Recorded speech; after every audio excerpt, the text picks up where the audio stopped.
이렇게 앞에서 찬양하는데 지금까지 월요일 저녁부터 어제 저녁까지는 저기 뒤에서 찬양하다가 오늘은 이렇게 앞에 나와야 돼서 이 앞에서 찬양을 하고 있는데 역시 은혜는 차이가 있는 것 같습니다. 네, 앞에서 이렇게 찬양을 하는데 참 너무 감사하고 또 지금까지 저의 인생 가운데 역사하신 그 하나님을 또 이렇게 이 자리에서 나눠야 되니까 또 더 깊이 묵상하는 시간이 되었기도 하지만 참 너무 감사했습니다. 그러면서 월요일부터 월, 화, 수, 목 이렇게 벌써 날짜로는 4일째잖아요. 하산해도 될 것 같습니다. 이미 충만한 은혜를 다 받고 계신 것 같은데 이 자리에서 더 채워야 될 게 있을까 싶을 정도로 참 뜨겁게 찬양하고 예배드리는 모습, 저 또한 큰 은혜를 먼저 받는 것 같습니다. 그렇지만 성경에 보니까 하나님은 날마다 새롭고 시간마다 새롭고 순간마다 새로워서 그때그때 우리에게 놀라운 은혜를 부어주실 줄 믿습니다. 그래서 저는 이 자리에서 또 하나님이 주실 은혜가 있다 생각하고 한번 하나님이 주신 은혜를 나눠보려고 합니다. 저는 항상 이제 하나님이 저에게 주신 은혜를 생각할 때마다 가장 먼저 딱 저에게 선포하는 말씀이 있습니다. 그 말씀은 아마 아실 분들은 많이 아실 텐데 히브리서 11장 6절 말씀입니다. 히브리서 11장 6절 말씀 다 알고 계신가요? 네, 함께 한번 읽어볼까요? 시작. 믿음이 없이는 기쁘시게 못하나니 하나님께 나아가는 자는 반드시 그가 계신 것과 또한 그가 자기를 찾는 자들에게 상 주시니심을 믿어야 할지니라. 네, 저는 옛날 성경으로 통독하고 말씀을 읽고 또 요즘은 또 개역 개정으로 하다 보니까 헷갈릴 때가 많습니다. 그러다 보니까 다 알고 계신데 서로 좀 틀리는 부분들이 있어서 잠깐 추첨도 하는 것 같습니다. 그러나 오늘 제가 이 말씀 속에서 가장 분명하게 확신하게 되었던 게 뭐냐면 우리가 하나님 앞에 나아갈 때에는 반드시 하나님이 살아계셔서 이 자리 가운데 역사하신 하나님을 믿기 때문에 우리가 이 자리에 나온다는 그 믿음을 가지고 있다면 그때부터 하나님이 나의 삶을 통해 역사하는 줄 믿습니다. 네, 저는 한국에 온 지 한 11년 정도 된 것 같습니다. 이제 나이는 31살. 그러니까 20살 때 북한을 나와서 한국에 오게 되었고요. 고향은 함경남도 신포, 중국과 국경 지역과는 상당히 거리가 멀리 있는 그곳에서 태어나서 이렇게 한국까지 어찌 하다 보니까 왔습니다. 그리고 제가 태어난 연도는 1992년도. 근데 1994년도부터 북한의 극심한 고난행군으로 해서 이제 그 화요일부터죠. 우리 북한 분들이 간증할 때마다 참 본인이 겪었던 아픔이라든지 고난이라든지 또 그리고 가족들이 이웃들이 겪었던 그런 고난과 아픔에 대해서 간증을 하셨는데 저도 그때의 어린 시절을 보내면서 상당히 가정 환경이나 주변 환경이나 모든 것들이 열악할 대로 열악해서 그런 모습들을 다 눈으로 보고 살았습니다. 그래도 여러분 추측할 수 있을 것 같아요. 함경남도 신포에서 태어난 제가 20살 나이에 그것도 단신으로 이 대한민국까지 왔다라는 것만 생각해도 그렇게 과거가 희망적이진 않았겠죠. 안 그런가요? 네, 20살에 집을 나와서 이 대한민국까지 홀로 와야 됐었던 그 과거의 시간을 돌아보면 그렇게 희망적이진 않았던 것 같습니다. 그리고 한국에 와서 국정원과 하나원을 거쳐서 처음 나왔는데 20살 나이에 또 국정원 조사에서 좀 누군가 먼저 알려줘서 말을 잘했더라면 어차피 북한에서 어떻게 살았는지를 구체적으로 잘 모르는 사람들만 있기 때문에 곧 북한에서 중학교까지는 그래도 잘 공부하고 나왔습니다 라고만 했었어도 여기에서 고등학교 학력을 인정받았을 텐데 그거 잘못해가지고 20살에 고졸 학력도 인정받지 못하고 이렇게 나오다 보니까 처음에는 그 어떤 그 천주교에서 운영하는 그 쉼터라는 곳에 보냄을 받았습니다. 그렇게 대한민국에 첫 발을 홀로 내딛고 나니까 정말 삶이 너무 힘든 거예요. 하루하루 살아가는 게 너무 힘들었습니다. 그러다 보니까 제가 그랬잖아요. 심포에서 태어나서 국경 지역까지 오는 것도 참 쉽지 않은데 이 중국을, 라오스를, 태국을 거쳐 한국까지 오는 이 걸음, 그게 과연 순탄했겠습니까? 과거가 아주 화려하죠. 12살부터 술 배우고 담배 피우고, 그래서 그게 쭉 이어져 오던 것이 한국에 오니까 그게 큰 도움이 될 줄은 몰랐습니다. 유일한 나의 친구요, 위로자요, 또 함께 나와 늘 함께 걸어갈 수 있는 술병, 담배, 이것이 저의 딱 친구로서 한국 정착 생활을 시작했습니다. 그렇게 시간을 보내다 보니까 또 이렇게 집을 나올 수밖에 없었을 만큼 이렇게 막 살았고, 또 집을 나와서도 바로 뭐 심포를 떠나서 이렇게 뭐 심포 집을 나올 때 중국이나 한국을 알고 나온 것도 아니고 어떻게든 이 환경에서 벗어나서 사람답게 살아갈 수 있는 뭔가 길이 있을까라고 생각하고 그런 어떤 하나의 마음으로 가족들 다 버려두고 집을 나왔기 때문에 이 탈북할 때에도 어찌 되다 보니까 국경 지역까지 오게 되었고, 국경 지역에 오니까 이제 탈북민 북한 사람들이 살 길을 찾아서 중국으로도 가고 한국으로도 간다는 소식을 듣고 나도 저곳에 가면 지금 이렇게 하루하루 살아가기 위해서 하루하루 굶주린 배를 채우고 오늘 저녁에는 어떻게 하면 그래도 덜 춥고 따뜻하게 밤을 보낼 수 있을까라고 하는 그 하나의 그 간절한 소망이 해결될 수 있는 것이 탈북의 길이라는 것들을 알게 되었을 때 그것 하나만 붙잡고 탈북을 했거든요. 그리고 어찌어찌 하다 보니까 한국까지 살아서 온 거죠. 그 한국에 와 보니까 아니나 다를까 북한에서 알게 되었던 그런 정보가 확실했어요. 한국에 와서는 우리 최강 목사님이 금식시켜서 억지로 굶은 적은 있지만 먹을 것이 없어서 밥을 먹지 못했던 시간은 지금까지 11년 시간 동안에 한 번도 없습니다. 그만큼 한국에 오니까 언제든지 먹고 싶을 때 먹을 수 있는, 뭘 먹고 싶을 때 나이가 먹고 싶은 것을 찾아 먹을 수 있는 그런 것들이 다 있더라고요. 근데 점점 정착 시간이 길어지면 길어질수록 정착이 되는 것이 아니라 마음이 너무 힘들어지는 거예요. 그리고 오히려 막 북한에서 그냥 하루하루를 그렇게 살았던 그 시간이 오히려 그리워지는 시간으로 흘러가는 거예요. 그러다가 결국은 이제 좀 북한에 버리고 나왔던 가족이라도 좀 데려오면 조금이나마 이런 삶에서 벗어날 수 있을까라는 생각을 하면서 이제 가족을 데려오려면 일단 그 당시에는 한 명을 데려오는데 한 300만 원만 벌면 데려올 수 있습니다. 저희 아버지는 일찍이 돌아가셨고 엄마와 누나, 친가족으로는 엄마와 누나가 있는데 엄마와 누나를 데려오기 위해서는 한 600만 원 정도만 그 당시에는 벌면 되는 거예요.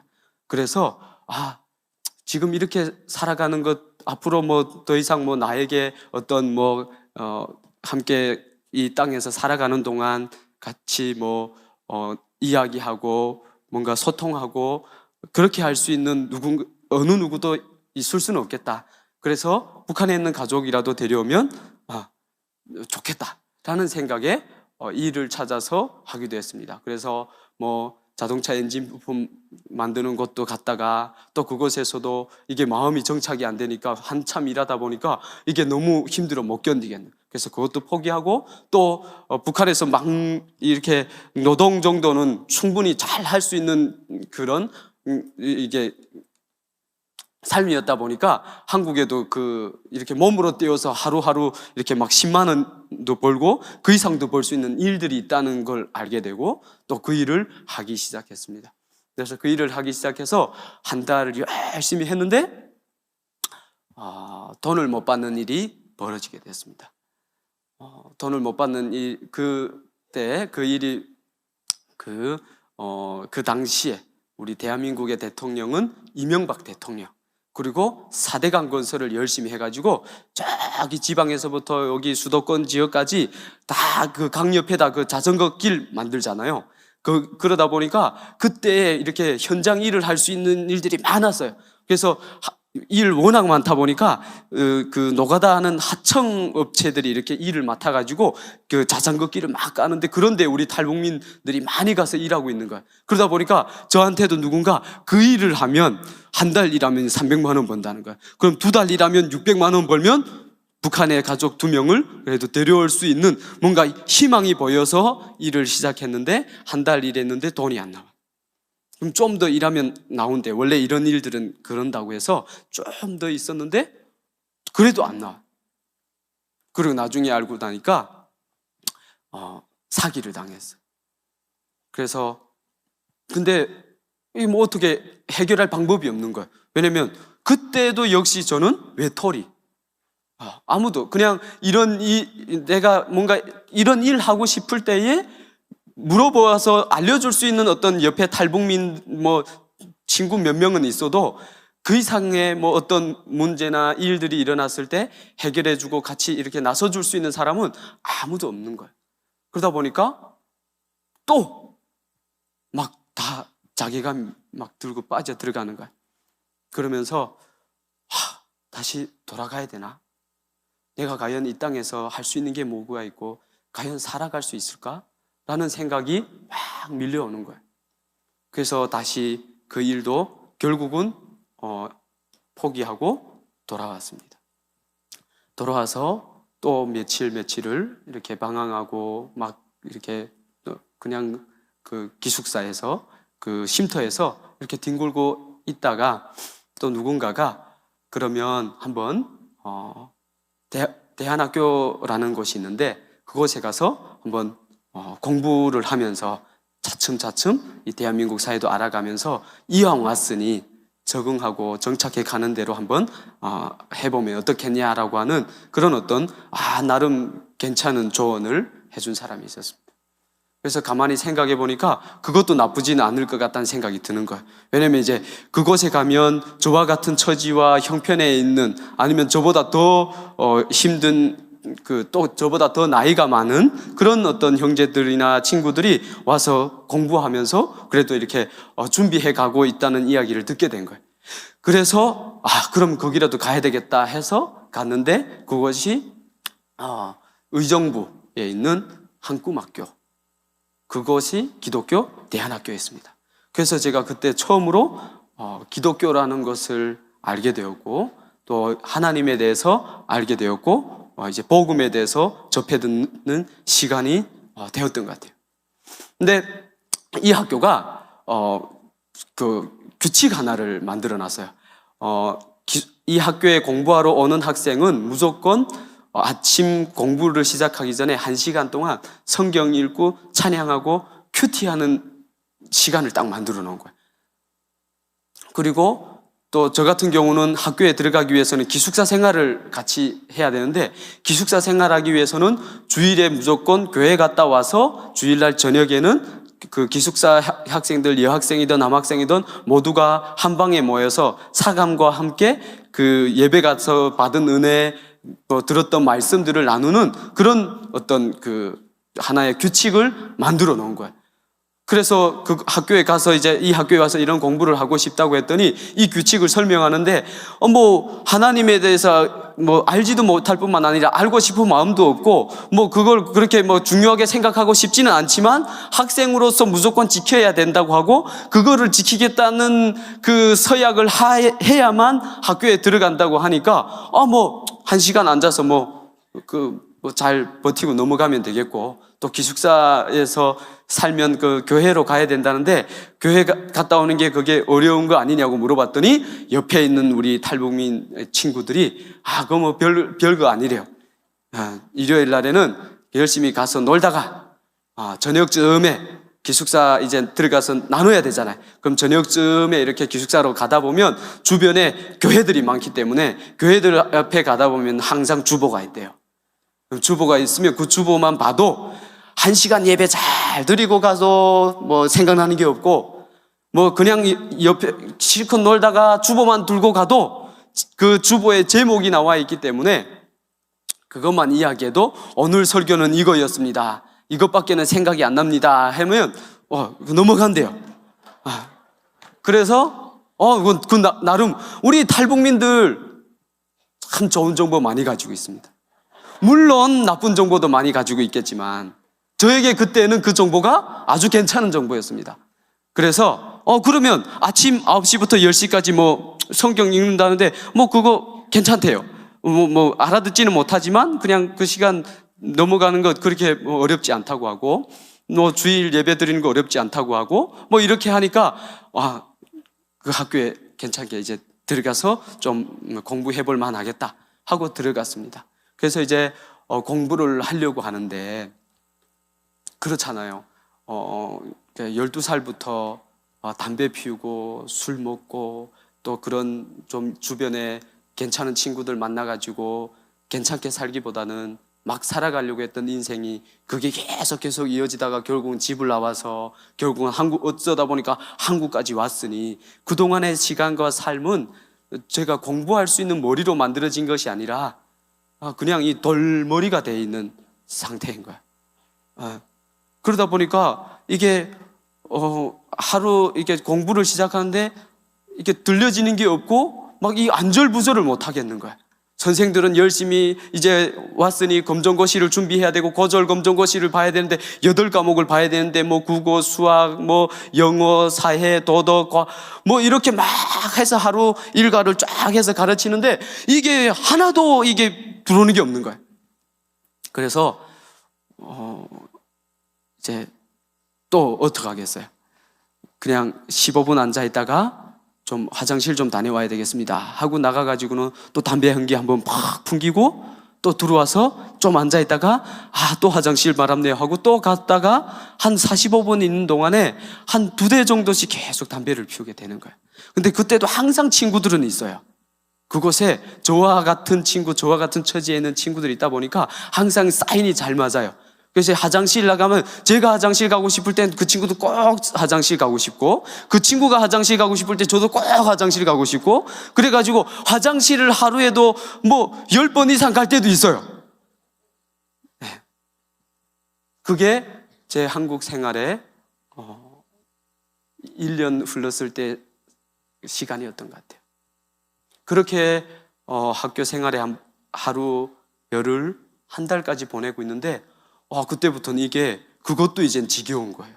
이것도 이제 힘든 거예요. 그때 누군가 저에게 접근하기 시작했습니다. 요때라 생각하고 한 분이 딱 접근했는데 국어를 가르치시는 분인데 내비게이터에서 평신도로서 제자 훈련을 받고 이제 대안학교에 와서 우리 탈북 청년들을 또 국어도 가르치고 또 예수의 복음을 전하기 위한 그런 어떤 목적을 가지고 온 분이 계셨어요. 근데 이분을 이렇게 나중에 알고 나니까 이분의 본 목적은 국어를 가르치는 게 아니에요. 국어는 포장된 것이고 그 뒤에 예수님을 전하려고 하는 의도가 꽉 차 있었어요. 그러다 보니까 딱 저한테 국어 힘들지, 같은 한국말인데 참 이해하기 힘들지, 어렵죠, 힘들어, 막 공감해 주니까 막 저도 막 이게 막 되는 거예요. 어렵죠. 그럼 살짝 알려주기 시작하면서, 근데 알려주는데 못 알아듣는 거예요. 같이 한국말로 설명하는데 이게 안 들어오는 거예요. 그러니까 이제 뭐라고 하냐면, 한번 하나님을 한번 의지해 보지 않을래? 하나님 앞에 한번 이 부분을 가지고 한번 기도해 보지 않을래? 라고 싹 접근하는 거예요. 근데 그때 이제 한 달을 있다 보니까 이렇게 흘러가는 소리로도 많이 듣고, 흘러가는 그 찬양도 소리도 많이 듣고, 또 이렇게 어떤 때는 한글 공부를 시키려는 의도인지, 예수님을 말씀을 읽다 보면 믿음은 들음에서 나며 들음은 그리스도의 말씀으로 말미암는다는 걸 믿어서 그런지 성경을 한번 때로는 교독시키는 거예요. 한 절씩 돌아가면서 읽게 하는 거예요. 그럼 이제 저도 복음서 가운데 한 절 읽고 또 한 절 읽고 한 절 읽고 했던 것들이 이제 있었던 거예요. 그러니까 이런 성경이 뭘 말하는지를 차츰차츰 알아가기 시작하다 보니까 이게 가만 보니까 말이 안 되는 거예요. 여러분 성경 읽다 보면 이해가 됩니까? 믿어져요? 점점 이 앞에서 찬양할 때는 정말 내 영혼이 확정되고 이제 주님만 확실하게 믿고 가겠다고 했는데 점점 믿음이 약해지고 있죠. 성경 그거 믿기 힘든 겁니다. 쉽지 않은 거예요. 이렇게 성경을 그렇게 읽고 하다 보니까 갑자기 마음 가운데 이 뭐 말도 안 되는 걸 가지고 처음에는 관심 없이 그냥 읽으라면 읽고 뭐 찬양 부르는 시간에 찬양 따라 부르고 뭐 멜로디도 뭐 북한에서 불렀던 찬양과 별 다름이 없다 보니까 그냥 흥얼흥얼 따라 부르고 뭐 하다 보니까 생각이 없이 그냥 했는데 한 달쯤 지나가다 보니까 이게 좀 생각이 나기 시작하는 거예요. 이게 무슨 말이지? 이게 말이 되는 거야? 라고 하는 의문이 같이 생기면서 하고 있을 때에 이분이 이제 와서 하나님을 한번 의지해 보지 않겠냐라고 하는 딱 이야기를 할 때 아니요, 전 이런 하나님, 전 이런 말씀 믿고 싶지 않습니다 라고 확실하게 거부했습니다. 근데 참 우리 크리스찬들은 집착하는 게 있어요. 집요하게 한번 딱 물면 안 나요. 한번 딱 작정하면 안 놓죠. 이분이 계속 오는 거예요. 저의 약한 부분을 정확히 파악하고 야, 한 달 해보니까 될 것 같아? 이제 몇 개월 뒤에 검정고시 봐야 되는데 뭐 좀 머리에 들어와? 안 들어오죠. 오히려 이거 뭐 담배 평소에는 한 각이면 충분히 됐는데 지금은 2각도 하루에 부족합니다. 45분 수업 지금도 적응이 안 돼서 못 앉아 있겠습니다. 막 하니까 그래, 그러면 너 지금 내가 종이 한 장 줄 테니까 이 종이 한 장에 지금 너가 너 힘으로 할 수 있는 것을 한번 쭉 써보고 또 여기에 너 힘으로 안 되는 것 한번 써봐라 라고 하는 거야. 그래서 그때 제가 우리 그분에게 그랬습니다. 제가 지금 내 힘으로 할 수 있는 것이라면 당장 쓸 수 있습니다. 그런데 내 힘으로 할 수 없는 걸 쓰라고 하면 내가 오늘 밤 집에 못 갑니다. 내가 지금까지 살아오면서 또 이 한국까지 와서 1년 동안 열심히 나름대로 살아보려고 했던 모든 것들이 있었지만 결국 내가 나를 보면서 느낀 것은 나는 아무것도 할 수 있는 게 없구나. 할 수 있는 것이 있다면 내가 어려서부터 배워왔던 술과 담배 그것밖에는 내가 할 수 있는 게 없다는 걸 너무도 뼈저리게 느끼고 45분 앉아있는 것 자체, 공부가 머리 들어오고 안 들어오고는 다음 문제, 그냥 이 시간을 앉아있는 것 자체 마음이 안정이 안 되고 진정이 안 돼. 앉아있는 것 자체가 안 되니까 할 수 있는 게 아무것도 없다는 것밖에 생각이 안 드는 거야. 그래서 제가 할 수 없는 것이라면 지금 당장 쓸 수 있겠지만 할 수 있는 것이라면 아무것도 없기 때문에 지금 당장 쓸 수 있겠지만 할 수 없는 것이라면 무진장합니다. 그랬더니 그때 그분이 딱 한마디를 하는 거야. 그러면 뭐 너무 많으니까 그러면 한 3가지 정도만 한번 하나님 앞에 기도하면서 한번 나아가 보자. 그리고 그 하나님이 그 기도를 들어주시면 조금 그래도 나와 그 하나님에 대해서 알아갈 수 있지 않겠냐라고 하는 이야기를 하는 거야. 그리고 이렇게 우리 북한에서도 농담으로 이렇게 흔히 했던 말이 믿져야 본전이다. 뭐 이렇게 하나님을 믿어보고 이렇게 해본다고 손해날 건 없다는 거죠. 손해날 건 없으니까 한번 해보자는 거야. 그래서 그때 제가 그랬습니다. 담배를 한 각씩 피울 때는 그래도 지금은 담배값이 2배로 올랐잖아요. 그때는 2,500원이었어요. 그럼 2,500원이면 한 달에 30각을 피우면 그래도 10만 원 아니어도 한 달을 피울 수 있어요. 생계비 한 40만 원 주면 거기서 10만 원 교통비, 10만 원 담배값, 10만 원 술값 뭐 이렇게 해서 생계비를 받으면서 학교 공부할 만했어요. 근데 이제 학교 공부를 시작하니까 이게 교통비도 더 들어갈 뿐만 아니라 담배값도 2배로 들어가니까 이게 감당이 안 되는 거예요.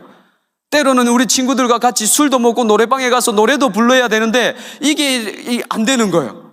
그래서 이게 술 끊고 이 친구들과 보내는 시간을 끊어내기는 쉽지 않으니까 담배를 끊고 싶은 거예요. 그래서 담배 좀 끊고 싶고 이 검정고시를 몇 개월 뒤에 봐야 되는데 8과목 중에 2과목이라도 좀 합격했으면 좋겠다. 그리고 45분 수업 제발 좀 앉아있을 수 있는 인내심이라도 있었으면 좋겠다 라고 마음이 생기는 거예요. 그랬더니 좋다는 거예요. 와, 요 3가지를 딱 기도하면 너무 좋을 것 같다는 거예요. 그래가지고 이렇게 적었어요. 자, 이제부터 담배 금연 도전합니다. 45분 수업 버틸 수 있는 인내심을 달라고 기도하겠습니다. 검정고시 8과목을 넘겨야 되는데 이번에 일단 2과목이라도 합격할 수 있도록 해주세요. 그럼 이걸 어떻게 기도하면 됩니까? 했더니 이분이 저에게 그때 요한복음 16장 24절 말씀 알려주는 거예요. 다른 것 말고 수업 끝나고 저녁 시간에 5분씩만 따로 시간을 내서 요 말씀을 가지고 한번 읽고 기도 제목을 읽고 한번 읽고 기도 제목을 읽으라는 거예요. 그래서 시키는 대로 한번 해봤습니다. 그때 요한복음 16장 24절의 말씀에 보면 지금까지 너희가 내 이름으로 아무것도 구하지 아니하였으나 구하라 그리하면 받으리니 너희 기쁨이 충만하리라. 이 말씀에 지금까지는 너희가 내 이름으로 아무것도 구하지 않아서 구할 수가 없었죠. 하나님을 알 수가 없으니까. 그런데 이제 구하면 하나님이 하신다는 그 기도의 확신에 대한 말씀이잖아요. 그래서 한번 했어요. 읽고 그런데 그때부터 하나님이 저의 삶 가운데 일하기 시작했습니다. 어떻게까지 이랬냐면요, 담배 그때 금년 도전했는데 지금까지 안 피웁니다. 네. 그리고 검정고시 2과목만 합격했으면 그래도 6과목이라도 줄일 수 있겠는데 라고 하는 작은 소망이 8과목을 한 번에 합격할 수 있는 하나님이 은혜를 주셨습니다. 그리고 45분 수업을 앉아있기를 그것만이라도 했으면 좋겠다고 생각했던 그 작은 마음에 제가 지금은 통독학교에서 3년 반 동안 1년 하니까 1년 동안 하나님을 만나고 나니까 이 1년 시간 너무 아까운 거예요. 하나님 말씀 앞에 더 앉아있고 머물고 싶고 그 하나님을 더 깊이 알아가고 싶은 마음이 있어서 좀 더 머물다 보니까 3년 반을 있었어요. 누군가 간증했죠. 막 오늘 할렐루야 찬양하고 내일 짐 싸고 집에 가고 싶은 생각이 드는 게 통독학교라고. 네, 저도 1년 마치고 딱 뒤로 돌아보니까 어느 하루도 내가 그 생각을 안 하고 보낸 시간이 없었더라고요. 그렇게 1년을 보냈는데 1년 딱 지나고 나니까 이제는 하루를 더 있고 싶어지는 시간들이 되어지는 거예요. 그래서 더 있다 하다 보니까 3년 반을 있고요. 2017년부터는 총신대학교 신학교에 들어가서 지금까지 6년째, 올해 1년 하면 신대원 3년 과정까지 마저 마치는데요. 45분 시간을 앉아있지 못해서 하나님 앞에 기도했던 그 시간이 하나님은 2시간이든 3시간이든 하루든 1년이든 7년이든 앉아서 버티면서 하나님이 주신 허락하신 시간에 내가 하나님을 더 깊이 알아가는, 하나님을 더 경험해가는 그 시간으로 인도하신 줄 믿습니다.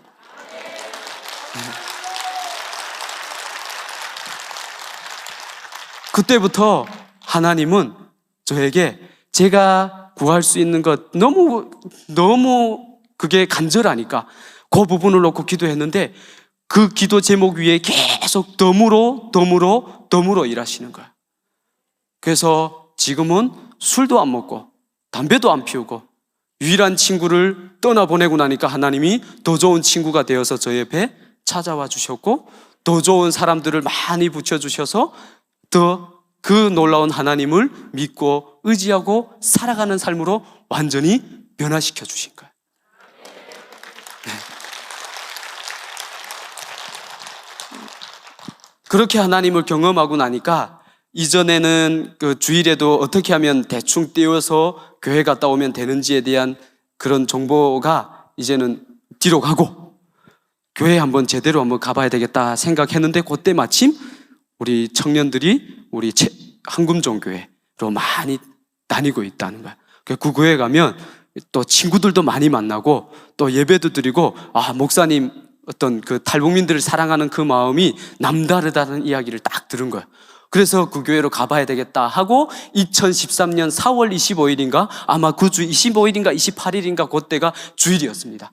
그래서 그 교회로 이제 탁 갔는데 가보니까 이제 지금도 지하 똑같은 공간이지만 그때는 탈북 청년들이 100여 명 가까이 그곳에 꽉 들어차 앉아가지고 이 발 디딜 틈이 없고 뒤에서는 이게 목사님 막 설교하는 그거 이제 들으려면 막 비집고 들어가 서 있어야 될 만큼 그때 청년들이 많이 있었어요.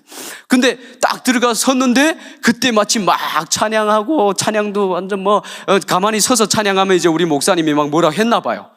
그러니까 막 앞에서 뛰면서 막 찬양하고 그리고 이제 막 말씀이 시작됐는데 우리 최강 목사님 말씀 한번 전하기 시작하면 이 강대상이 크리스탈로 만들어진 건데 이게 깨지지 않는 게 다행일 정도로 이렇게 막 치면서 막 난리를 피우면서 설교하시는 거예요. 근데 그때 그 설교 내용이 막 우리 친구들을 향해서 너무 간절한 마음으로 여러분 하나님을 만나야 됩니다. 하나님을 만나지 않고서는 이 땅에 목숨 걸고 온 인생이 그냥 잠시 잠깐 있다 없어질 것에만 마음을 뺏기고 살아가다 보면 그 인생 자체가 불행한 인생입니다.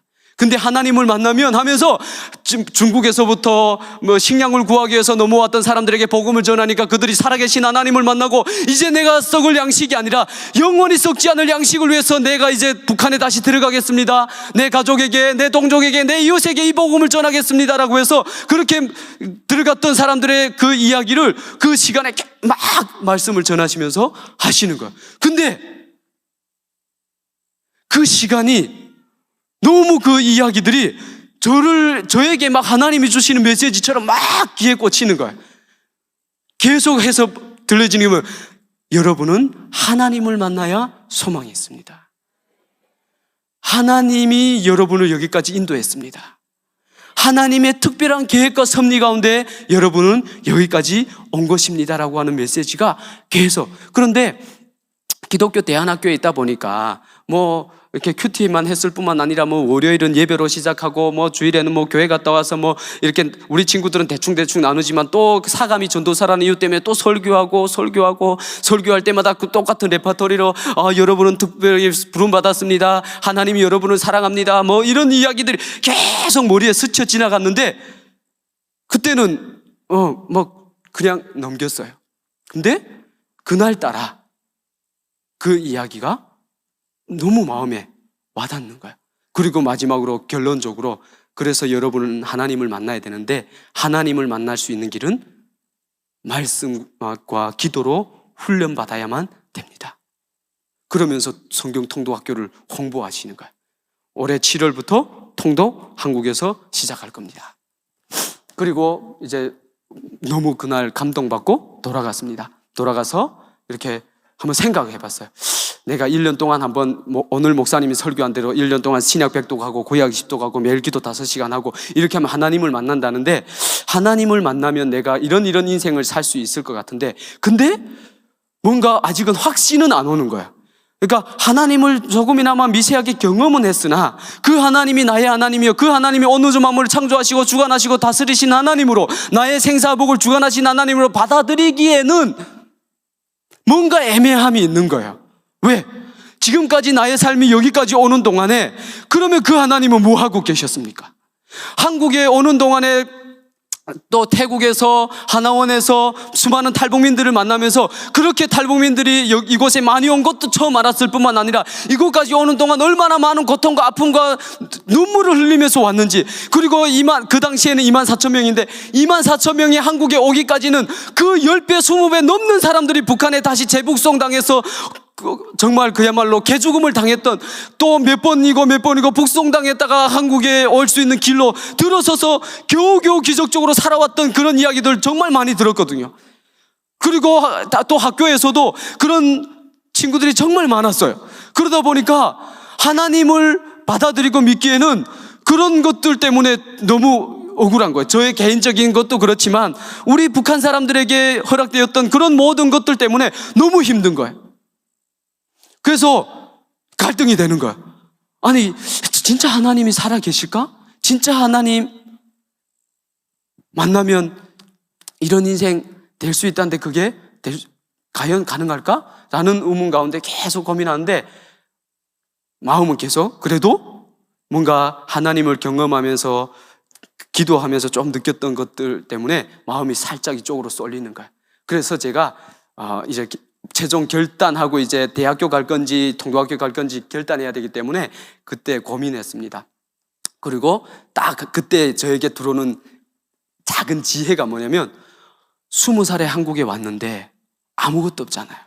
과거조차도 그냥 지난 시간을 돌아보면 누구 한 사람에게 그렇다고 내가 이렇게 살아왔다고 말할 수 없는 그런 어떤 감추고 싶은 과거밖에는 없는 거잖아요. 한국에 와서도 1년 열심히 살아봤지만 결국은 이것도 내 삶의 어떤 것을 해결해 줄 수 없다는 그것밖에는 없었잖아요. 그러다 보니까 이제 1년 내가 통도 가다가 하나님을 못 만난다면 이제 내 평생에 하나님을 안 만나면 되고, 내가 한번 1년을 버려보아서 한번 던져보아서 이 1년의 시간 동안 정말 그 하나님을 만날 수 있다면 내 인생 앞으로는 그 하나님이 이끌어가지 않을까라고 하는 기대함이 살짝 생기는 거예요. 그래서 그때부터 통독 결심하고 통독반으로 들어갔습니다. 그런데 시간이 이제 많이 가기 때문에 제가 10분 안에 마치겠습니다. 여러분, 하나님 살아계십니까? 하나님은 말씀으로 역사하십니까? 네, 맞습니다. 제가 처음에 그랬잖아요. 하나님 앞에 나아가는 자는 반드시 그가 계신 것과 또한 그가 자기를 찾는 자들에게 상 주시니심을 믿어야 할지니라. 로마서 1장 17절에 보면 복음에는 하나님의 의가 나타나서 믿음으로 믿음에 이르게 하나니, 복음에는 하나님의 신실하심, 하나님의 언약의 그 성실하심이 나타나서 그것을 믿는 사람들에게는 하나님의 그 약속이 분명하게 이루어지고 성취되는 것이, 그것이 복음이라고 하잖아요. 그 하나님이 나를 지금 여기까지 인도하셨다는 것을 확실히 믿는다면 앞으로도 인도해 가실 것이라는 확신을 가지고 나아가는, 그게 하나님 앞에 나아가는 믿음이라는 거잖아요. 그 믿음 가지고 나아갈 땐 하나님이 분명히 나타내신다는 거예요. 그래서 저는 성경통독학교에 들어가서 매일 말씀, 처음에는 물론 8시간 후루룩 1.6배 속도로 지나가고 저녁에 5시간 기도하는데 그 5시간을 자다 일어나면 5시간이 훅 지나가는 그런 시간이 1개월, 2개월, 3개월 지나갔습니다. 그런데 3개월 지난 어느 시간에 하나님이 저희 마음 가운데 쫙 찾아왔습니다. 그동안에 유일하게 3개월 동안 기도했을 때에는 기도하는 훈련도 안 돼 있고 잘 모르고, 그러니까 그냥 5시간 가운데 4시간은 멍 때렸을 수도 있고, 살짝 기도를 했다면 원망 섞인 기도로 하나님 앞에, 하나님 왜 내 인생은 이렇습니까? 왜 우리는 이렇게 살아와야만 했습니까?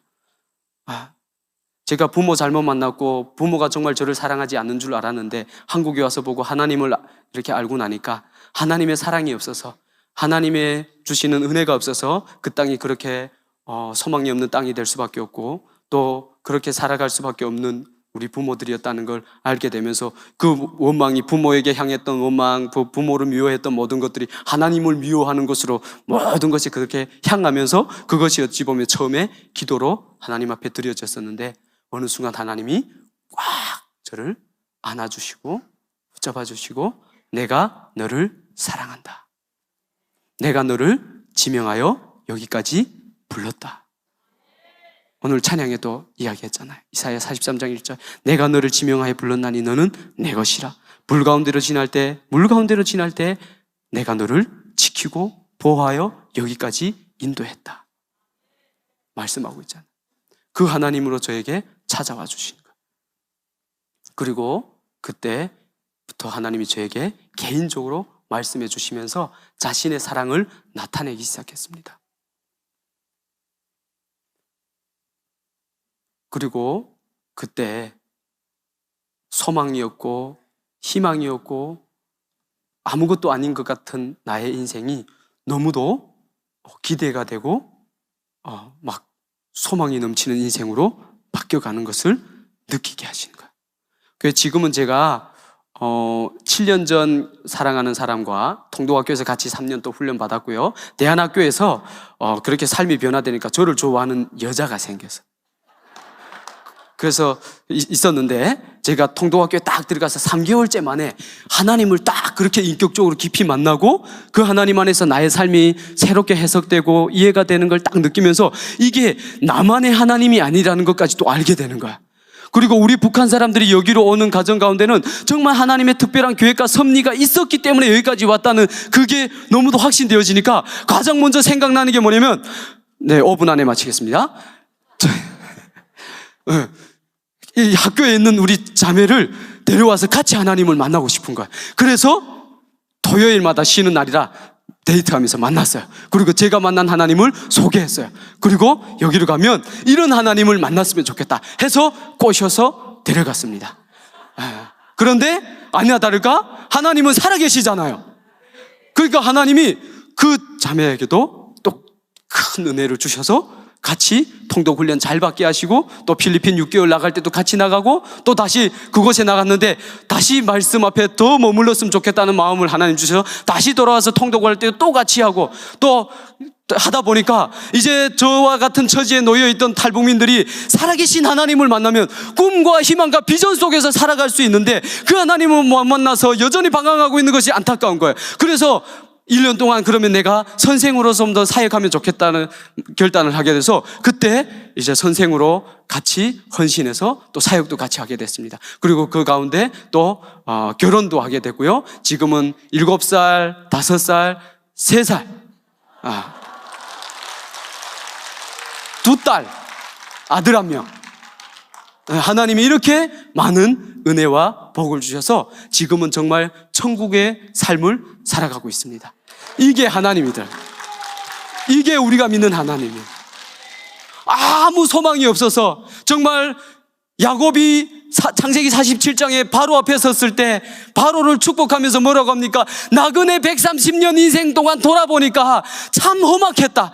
내가 내 인생을 결산해 보니까 하나님 없이 내 힘으로 뭔가를 해보려고 살아가려고 했던 인생을 딱 결산해 보니까 내 인생이 험악했는데 이제 와서 하나님의 섭리와 인도하심과 계획하심을 보니까 바로까지도 축복할 수 있는 자로 하나님이 나를 오늘 세우셨다고 고백하잖아요. 하나님이 없는 인생이 130년이든 20년이든 30년이든 그 모든 인생은 똑같지 않겠습니까? 아무 소망이 없는 인생이었는데 하나님이 일하기 시작하시고 붙잡기 시작하시니까 가장 귀하고 복된 인생이라는 확신이 들기 시작하고, 그것이 내뿐만 아니라 지금 이곳에 모인 사람들, 지금 이곳에 있지 않더라도 하나님이 택한 사람들이라면 동일한 줄 믿습니다. 저는 말씀을 공부하면서 왜 1년을 공부하고 2년을 더 해야 되겠다, 또 1년을 더 해야 되겠다, 왜 신학교에 가고 지금까지 이 길을 걷고 있는가? 하나님의 살아계심을 확신하기 때문입니다. 우리가 로마서 5장 8절에 보면 우리가 아직 죄인 되었을 때 그리스도께서 우리를 위해 죽으심으로 하나님이 우리에 대한 사랑을 뭐예요? 확증하셨다. 로마서 8장 32절에 보니까 아들을 아끼지 아니하시고 내어주시니까 어찌 그 아들과 함께 모든 것을 우리에게 은사로 주지 않겠느냐.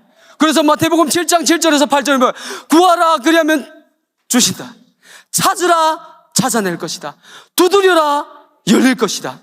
11절에서는 너희가 아무리 악한 자라도 자식에게 좋은 걸 줄 알거든 하물며 하늘에 계신 너희 아버지께서 너희에게 좋은 것을, 성령을, 은혜를 주시지 않겠느냐 말씀하고 계십니다. 그게 우리가 믿는 하나님인 줄 믿습니다. 그 하나님의 사랑을 알고 나니까 어느 저 만물을 창조하시고 주관하시고 다스리시는 하나님이 내 하나님이야. 사무엘상 2장에서 한나의 고백이 내 고백이 되는 거예요.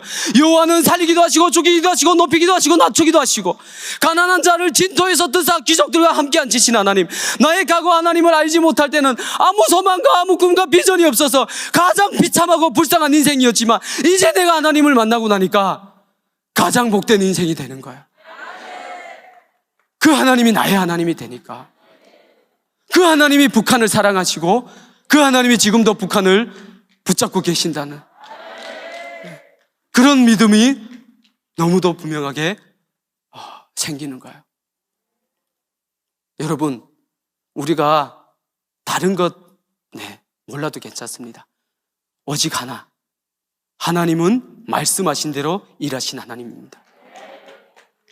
너는 행복자다면 행복한 거야. 내가 너를 사랑한다면 사랑하는 거야. 내가 너를 오늘 이 자리까지 인도했다면 인도하신 거야. 앞으로 내가 너를 이끌어 갈 것이다 하시면 이끌어 가시는 거야. 그 하나님을 내가 온전히 이 자리에서 확신만 한다면 그것이 성령 충만이에요. 저는 통독하면서 3가지를 딱 하나님 확신하게 하시고 또 이 자리에서 간증을 나눠야 된다고 했을 때 다시 하나님이 정리하게 하신 게 뭐예요? 진짜 성령 충만은 내가 말씀 앞에서 순수한 결단과 도전으로 나아갈 수 있는 것. 말씀이 충만하면 성령이 충만한 겁니다. 요한복음에서 태초에 말씀이 이 말씀이 하나님과 계시으니 하나님이 그가 곧 하나님이시라. 예수님이 하나님이시라는 거예요. 근데 그가 말씀이 육신되어 이 땅에 거하셨다고 하잖아요. 하나님의 독생자의 영광이 은혜와 진리가 충만했다 말씀하고 있지 않습니까? 하나님이신 예수님이 말씀으로 성육신하신 것이 기록된 말씀이 다시 내 안에서 성육신이 일어난다면 그때 성령 충만한 거야. 은혜와 진리가 충만한 게 성령 충만한 거야. 그리고 그 은혜와 진리가 내 안에 충만해서 그때부터 그것을 의지하면서 내가 기도하면 그게 성령 충만한 거야. 말씀에 충만한 것으로 내가 기도하면 하나님의 역사는 그때부터 나를 통해 일어나기 시작하고 옆으로 흘러가기 시작한다는 것이죠. 이제 내가 내 뜻대로 살아오던 삶이 아니라 하나님이 이끌어 가시는 삶으로 내가 살아가겠습니다 고백하는 게 기도잖아요. 그래서 마태복음 9장에서는 말씀하고 있지 않습니까? 할 수 있거든이 무슨 말이냐? 믿는 자에게 능치 못할 일이 없는데 그 능치 못할 일이 없기 위해서 뭐가 돼요?